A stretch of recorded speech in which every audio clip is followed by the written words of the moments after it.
Why does the universe exist? Why is there a world? Okay, all right. This is a cosmic mystery. Be solemn. Why is there a world? Why are we in it? Why is there something rather than nothing at all? I mean, this is the super ultimate why question. So I'm going to talk about the mystery of existence, the puzzle of existence, where we are now in addressing it, and why you should care. And I hope you do care. The philosopher Arthur Schopenhauer said that those who don't wonder about the contingency of their existence, of the contingency of the world's existence, are mentally deficient. I mean, that's a little harsh, but still.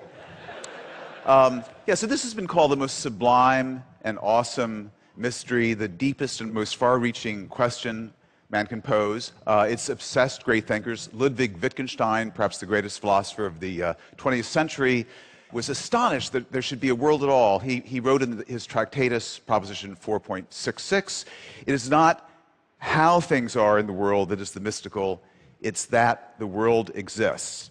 And if you don't like taking your epigrams from a philosopher, try a scientist. John Archibald Wheeler, one of the great physicists of the 20th century, the teacher of Richard Feynman, the coiner of the term black hole, he said, I want to know, how come the quantum? How come the universe? How come existence? And my friend Martin Amis, by the way, I'll be doing a lot of name dropping in this talk, so to get used to it. My dear friend Martin Amis once said that we're about 5 Einsteins away from answering the mystery of where the universe came from. And I no doubt there are 5 Einsteins in the audience tonight. Any Einsteins? Show of hands? No Einsteins. Okay. So this question, why is there something rather than nothing? This sublime question was posed rather late in intellectual history. It was towards the end of the 17th century. The philosopher Leibniz, who asked it, very smart guy Leibniz, was invented the calculus independently of Isaac Newton at about the same time. But for Leibniz, who asked why is there something rather than nothing, this was not a great mystery. You know, he either was or pretended to be an Orthodox Christian in his metaphysical outlook. And he said, it's obvious why the world exists, because God created it. And God created indeed out of nothing at all. That's how powerful God is. He doesn't need any pre-existing materials to fashion a world out of. He can make it out of sheer nothingness, creation ex nihilo. And by the way, this is what most Americans today believe. There's no mystery of existence for them. God made it. Okay, so let's put this in an equation. I don't have any slides, so I'm going to mime my visuals, so use your imaginations. So it's God plus nothing equals the world, okay? Now, that's the equation. And so maybe you don't believe in God. Maybe you're a scientific atheist or an unscientific atheist, and you don't believe in God, and you're not happy with it. By the way, even if we have this equation, God plus nothing equals the world, there's already a problem. Why does God exist? You know, God doesn't exist by logic alone unless you believe the ontological argument, and I hope you don't, because it's not a good argument. So, you know, it's conceivable if God were to exist, he might wonder, you know, I'm eternal, I'm all-powerful, but where did I come from? Whence then am I? God speaks in a more formal English, and so one theory is that God was so bored with pondering the puzzle of his own existence that he created the world, you know, just to distract himself. But anyway, so let's first forget about God. So take God out of the equation, we have blank plus nothing equals the world. Now, if you're a Buddhist, you might want to stop right there, because essentially what you've got is nothing equals the world, and by symmetry of identity, that means the world equals nothing. Okay, and to a Buddhist, the world is just a whole lot of nothing. It's a big cosmic vacuity. And, you know, we think there's a lot of something out there, but that's because we're enslaved by our desires. If we let our desires kind of melt away, we'll see the world for what it truly is, a vacuity, nothingness, and we'll slip into this happy state of nirvana, which has been defined as having just enough life to enjoy being dead. Okay, so that's it. That's the Buddhist thing. Okay, but I'm not. I'm a Westerner, and I'm still concerned with the puzzle of existence. So I've got, say, blank plus. This is going to get serious in a minute. So blank plus nothing equals the world. What are we going to put in that blank? Well, how about science? I mean, science is our best guide to the nature of reality. And the most fundamental science is physics. That tells us what naked reality really is. That reveals what I call tau photu, the true and ultimate furniture of the universe. So maybe physics can fill this blank. And indeed, since about the late 1960s, around 1970, physicists have purported to give a purely scientific explanation of how a universe like ours could have popped into existence out of sheer nothingness, a quantum fluctuation out of the void. Stephen Hawking is one of these physicists, more recently Alex Vilenkin. And the whole thing has been popularized by another very fine physicist and friend of mine, Lawrence Krauss, who wrote a book called A Universe from Nothing. And Lawrence thinks that he's a militant atheist, by the way, so he's gotten God out of the picture. The laws of quantum field theory, the state-of-the-art physics, can show how out of sheer nothingness, no space, no time, no matter, nothing, a little nugget of false vacuum can fluctuate into existence and then, by the miracle of inflation, blow up into this huge and variegated cosmos we see around us. Okay, this is a really, it's an ingenious scenario. It's very speculative. It's fascinating, but I've got a big problem with it. And the problem is this. It's a pseudo-religious point of view. Now, Lawrence thinks he's an atheist, but he's still enthralled to a religious worldview. He sees physical laws as being like divine commands. You know, the laws of quantum field theory for him are like fiat lux, let there be light. The laws have some sort of ontological power or clout that they can inform the abyss that it's pregnant with being. They can call a world into existence out of nothing. But that's a very primitive view of what a physical law is, right? We know that physical laws are actually generalized descriptions of patterns and regularities in the world. They don't exist outside the world. They don't have any ontic cloud of their own. They can't call a world into existence out of nothingness. That's a very primitive view of what a scientific law is. And if you don't believe me on this, you listen to Stephen Hawking, who himself put forward a model of the cosmos that was self-contained, didn't require any outside cause, any creator. And after proposing this, Hawking admitted that he was still puzzled. I mean, this model is just equations. What breathes fire into the equations and creates a world for them to describe? He was puzzled by this. So equations themselves can't do the magic, can't resolve the puzzle of existence. And besides, even if the laws could do that, why this set of laws? Why quantum field theory that describes a universe with a certain number of forces and particles and so forth? Why not a completely different set of laws? There are many, many mathematically consistent sets of laws. Why not no laws at all? Why not sheer nothingness? So this is a problem, believe it or not, that reflective physicists really think a lot about. And at this point, they tend to go metaphysical. Say, well, maybe the set of laws that describe our universe, it's just one set of laws, and it describes one part of reality, but maybe every consistent set of laws describes another part of reality. And in fact, all possible physical worlds really exist. They're all out there. We just see a little tiny part of reality that's described by the laws of quantum field theory, but there are many, many other worlds, parts of reality that are described by vastly different theories that are different from ours in ways we can't imagine, that are, inconceivably exotic.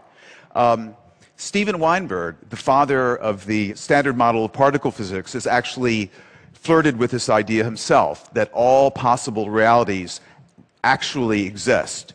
Also, a younger physicist, Max Tegmark, who believes that all mathematical structures exist, and mathematical existence is the same thing as physical existence. So we have this vastly rich multiverse that encompasses every logical possibility.